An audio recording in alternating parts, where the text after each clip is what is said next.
బులెటిన్లో breaking news చూస్తున్నాం. చిత్తూరు జిల్లా మదనపల్లి కోర్టులో మరో మెర్సీ కిల్లింగ్ కేసు వచ్చింది. బ్లడ్ క్యాన్సర్తో బాధపడుతోన్న తమ బిడ్డను చంపుకునేందుకు అనుమతి ఇవ్వాలంటూ తల్లిదండ్రులు న్యాయమూర్తికి లేఖ రాశారు. పూర్తి వివరాలు మా కరెస్పాండెంట్ సంజీవ్ అందిస్తారు. సంజీవ్, చెప్పండి, ఇలాంటి కేసులను కోర్టులు ఎంతవరకు అనుమతించే అవకాశం ఉంది, పరిగణలోకి తీసుకునే అవకాశం ఉందంటారు?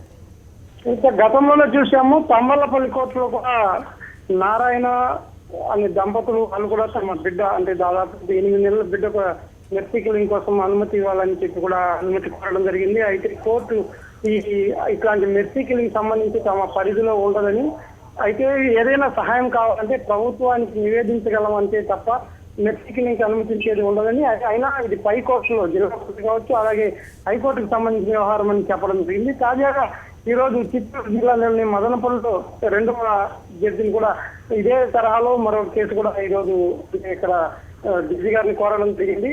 ఈ విజయనగర్ కాలనీకి సంబంధించిన నారాయణ శ్యామల దంపతులు కూలీ చేసుకునేవారు. వారికి 2 కుమార్తెలు కొడుకుండగా ఈ పెద్ద కుమార్తె మాధవి మొదటి సంవత్సరం ఇంటర్మీడియట్ చదువుతుంది. ఆమెకు బ్లడ్ క్యాన్సర్ రావడం, ఇప్పటివరకే కూలీ పని చేసుకుంటున్న వాళ్ళు అయితే ఎక్కడెక్కడో అప్పులు చేసి దాదాపు 5-6 లక్షల రూపాయలు ఖర్చు పెట్టి తమ బిడ్డకు వచ్చి చికిత్స అయితే చేయించారు. కానీ మరి చికిత్స మొదలుపెట్టడానికే మరో 6 లక్షలు, దాదాపు 30 లక్షల రూపాయలు బోన్ మరే క్యాన్సర్ కాబట్టి దీనికి సంబంధించిన మిగతా మొత్తం ఖర్చులు అవుతాయని చెప్పి డాక్టర్లు చెప్పడంతో వీళ్ళు ఇంచుమించు ఇటు బెంగళూరు, చెన్నై అన్ని ప్రాంతాల్లోని హాస్పిటల్ అన్ని తిరిగినా కూడా ఎటువంటి ఫలితం లేదని, తమ బిడ్డను తాము చంపుకునేదానికి అనుమతి కావాలని చెప్పి మదనపల్లి కోర్టును ఆశ్రయించడం జరిగింది. అయితే న్యాయమూర్తి ఈ విషయం తమ పరిధిలో లేదని, జిల్లా కోర్టు కానీ కోర్టు కానీ అప్పీల్ చేసుకోవాల్సి ఉంటుందని చెప్పి న్యాయమూర్తి తిరస్కరించడం జరిగింది. కవిత.